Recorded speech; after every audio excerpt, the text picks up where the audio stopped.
What if the real reason why you're feeling drained isn't because you're doing too much, but because you're not actually making space for the things that really light you up and bring you joy? As a coach for recovering people pleasers, so often in my practice, I see people who have been living their life according to other people's checklists. So maybe their checklist comes from their parents. Maybe it comes from their partner. Maybe it comes from their church or their community. But they have this checklist in their mind, and that's how they've been living their lives. They've been told their whole lives that this checklist should make you happy. If you just follow this list of instructions, then you'll have joy.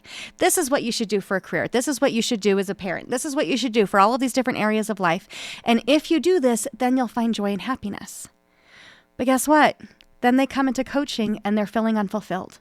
And not only are they feeling unfulfilled, but they don't even know what it is that they want or need anymore, because they've been tuned into what other people think they should want and need, but they've never taken the time to really discover what it is that they actually want. For example, there was one woman that I coached who was feeling a little bit stuck. She had been raised in a religion that told her that her place was in the home, and she enjoyed being home with her kids. But because she was home with her kids, she never received a degree. She never really thought about what it was that she might like career-wise. So now that the kids were leaving the nest, she was kind of faced with a decision. She was currently in a job that didn't require a degree, but it wasn't very fulfilling for her. And she wasn't sure, okay, well, do I want to go back to school? And if I did, what would I even want to do? She had no idea who it was that she was anymore because she'd never taken the time to just sit with herself and ask that question. Another client, she was struggling to decide which job opportunity she should take. Everybody had an idea as to which job would be more appealing for her. And all she needed was a safe space to explore those ideas to see, okay, which job actually resonates with me? Which job is going to help me to feel fulfilled? And all she needed was a safe space free of judgment and free of any other checklists or lists of instructions as to what she should do. She did not need another person telling her what she should do. She just needed a safe place to reflect on what it was that she actually wanted. Still another client, she was looking at her closet one day and realized, oh my goodness, I have even been buying my wardrobe according to someone else's checklist. Or rather, in this case, it was what she thought someone else's checklist might be. So in order to be a responsible wife, in order to be a responsible mother, she worked really hard to not spend any money on herself. So her entire closet was filled with clothes, not only from the clearance rack, but everything was black. She figured this will make it so much easier for me to, hide stains, to coordinate outfits. I'm just going to wear black all the time. But that wasn't a reflection of who she actually was on the inside. She didn't even know what style she might like, but she knew that black was no longer serving her, that she wanted more movement. She wanted less restriction. She wanted more color and more freedom of self-expression, but had never given herself an opportunity to just sit and look through different fashion designs and see, okay, what might be fun for me to wear? What might I actually enjoy?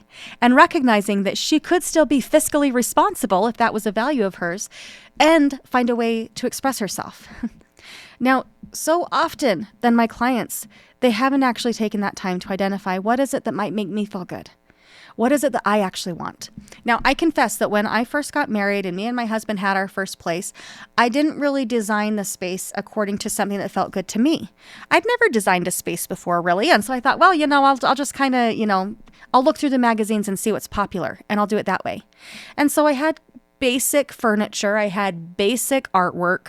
Everything was just basic, very beige. It was not really a reflection of who I am. And it took me a while to realize that, you know what, this is my house. Why am I decorating my home? Why am I painting my home to be so generic that it's going to have great resale value, right? Okay, well, I need to make it super generic so it will appeal to everybody. Well, guess what? When it appeals to everybody, it kind of appeals to nobody. So I started actually expressing myself in my home, putting things in my home purely to bring me joy.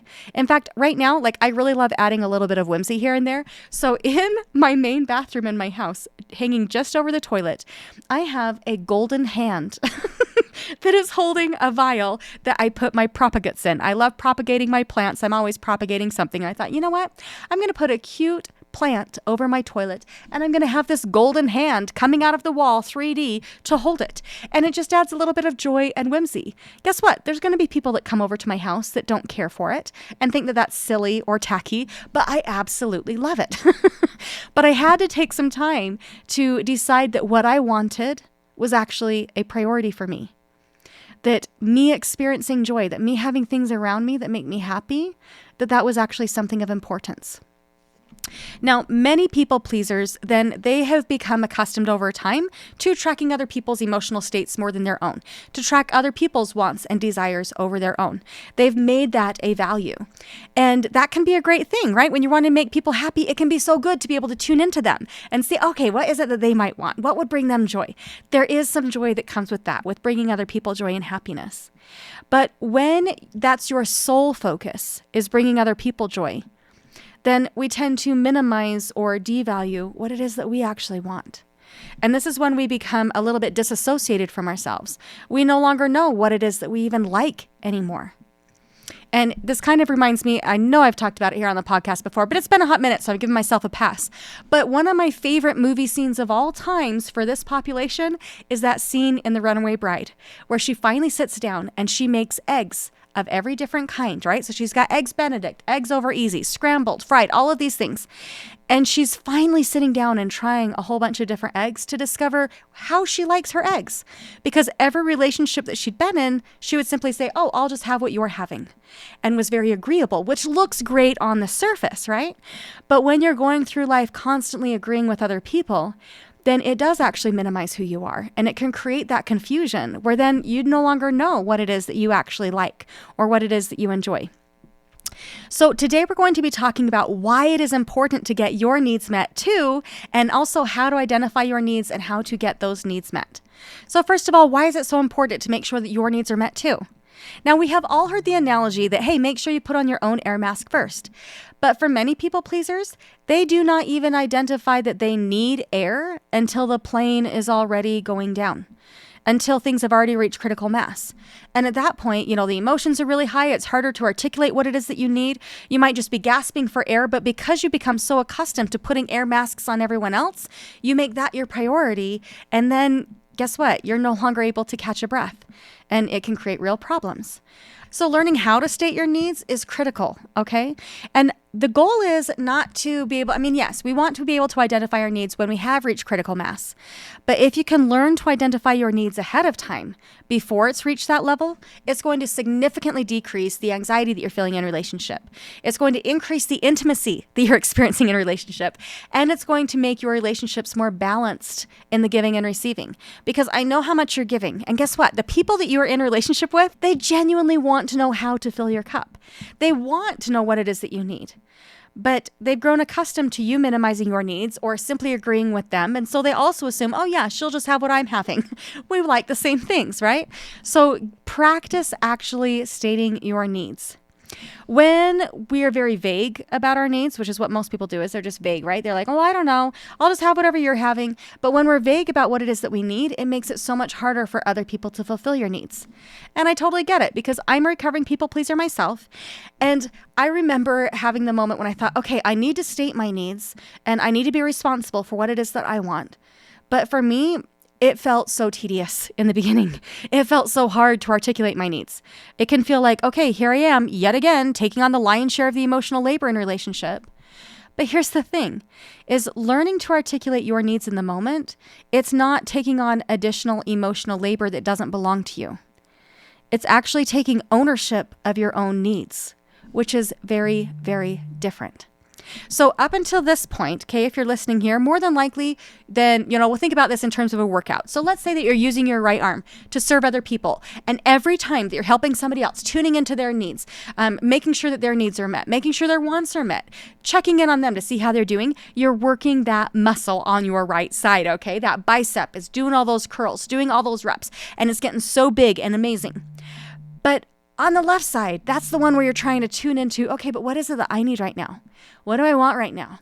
How can I get my needs met? That muscle is simply underdeveloped. And sometimes we think, okay, just like I said, we think, okay, but it's me taking too much ownership if I'm putting in the work to articulate what it is that I need. And I can understand why you feel that way because, to be frank, most people that you're in a relationship with, they don't actually have to articulate what it is that they want. You are very good at reading the room. You're very good at seeing what people might need or how you might be supportive. You have conditioned yourself to be very in tune with that, okay? So it's easy to assume that since this is easy for me, it should be easy for other people. If they really cared about me, then they would just do this thing. Then they would just see what it is that I need. but practice flexing that other muscle of actually articulating what it is that you need. When you make vague requests, it's like asking somebody to take shots in the dark. And guess what? Shots in the dark rarely meet their mark. So practice being kind but clear in what it is that you need. So let me share with you 3 practical ways to start identifying and communicating your needs. Okay, number 1, give yourself some time to get to know what it is that you want. Okay, you've taken a lot of time disassociating from your wants and needs. So dedicate some time and space to identify your needs so that you can articulate them. Oftentimes when somebody makes a request, they say, hey, what is it you want right now? Hey, what do you need right now? Then the silence can feel so uncomfortable that the brain just wants to fill it in with a quick answer, right? So remember, when somebody asks you a question like, what would you like to do for your birthday? Or, hey, a really big one that came up a couple weeks ago was, what would you like for Mother's Day? What would you like your Mother's Day to look like? And many women, they just decided to fill it in the moment with what they thought would be easiest for the other person to fulfill. Right? They still weren't actually thinking about themselves. They were thinking, oh, there is a right and a wrong answer here, and I need to give the answer that is going to be easiest for them to fulfill. So remember, you do not have to answer immediately. It's okay to say, hey, let me think about that for a little while. Or even, hey, can I get back to you on that? I'm not quite sure what I'd like. Because the truth is, you cannot communicate what you haven't actually allowed yourself time and space to really think about. So it's okay to say, hey, I just need a minute to think that through. And that's okay. It's okay to take space and really identify what it is that you want. There's one gal that I was working with where her husband asked her what she wanted for her birthday. And what she really, really wanted was just a quiet day with no responsibilities. That just sounded amazing. That's all that she wanted. Maybe with 1 or 2 friends. That was it. But what her husband wanted was to throw her a big party with all of her friends and all of her various communities. So this meant, the book club, the church group, the neighborhood, the coworkers, right? All of them coming together. And frankly, that made her feel uncomfortable because now instead of just enjoying her birthday, she was thinking, oh no, how am I going to make all of these various groups mesh? How am I going to make sure that everybody feels included? Oh, and cleaning up the house. Boy, I know my husband's not going to think to scrub the toilet before they all come. So I'm going to have to do all the prep work to get the house ready, and then we're going to have to clean up afterwards. And it was not actually what she wanted for her birthday. But because she felt so uncomfortable with the silence when he proposed the idea, then she just said, oh yeah, sure, that's exactly what I want. So just notice if you're prioritizing other people's wants above your own. It is okay to say, let me think about it and I'll get back to you. Okay, even if they're super excited about it, even if they feel like they've chosen the most perfect thing and you might disagree, it's okay to give yourself some space to figure out what it is that you want. All right, tip number 2 is practice stating small preferences daily. And this can start with just small, low stakes decisions like, okay, do I want to go on a walk or watch a movie? Do I want Italian or Mexican food? Do I want a night out or a night in? And just practice regularly asking yourself, what do I actually want? What would feel good to me? What is it that I actually prefer right now? You can also try some solo exploration. So maybe you're taking yourself on dates. Maybe you're trying out some new activities. And as you're doing this, just kind of notice, okay, is this energizing me or is this draining me? I haven't ever taken the time to discover these things about myself. So what is it that I actually want? I remember that for myself, I just escaped for 3 days to a cabin on the lake all by myself. I got to choose the food, I got to choose the activities, and I got to be the one that figured out, okay, when I'm bored, what do I want to do? I knew I needed to take a solo trip by myself because if anybody else came with me, I knew I would be accommodating them. I'd be saying, oh yeah, sure, that's exactly where I was thinking for dinner too. Or I'd be saying, oh yes, that's definitely the activity that we should do. And while there is a time and a place to compromise and to go do fun things with other people, I knew that for me, I needed to discover what it was that I wanted for myself. I needed to take that time and show myself that what I wanted and what I needed was also a priority. All right, tip number 3 is recognize that stating needs is a kindness. Your people really do want to fill your cup, okay? I know that you've probably been conditioned to believe that, well, I must make myself smaller. I must minimize my needs. I must be highly accommodating. I must be highly flexible and do what other people want to do. You may have been conditioned to believe that that's the only way to earn love, but you don't need to earn love. And the people that are really for you, they're going to want to know what it is that you want. They are going to want to make the relationship sustainable for you because they're going to want to keep you around. And the only way that relationships can continue is if it is mutually sustainable, okay? If there's some balance there, if both parties' needs are met. So stating your needs is a kindness. If you want people to remain in your life, then you need to let them know what it is that you need in order to maintain that relationship. And in the beginning, it can be a challenge to state your needs. So it's also okay in this moment to just tell people the honest truth of, you know what, I don't know.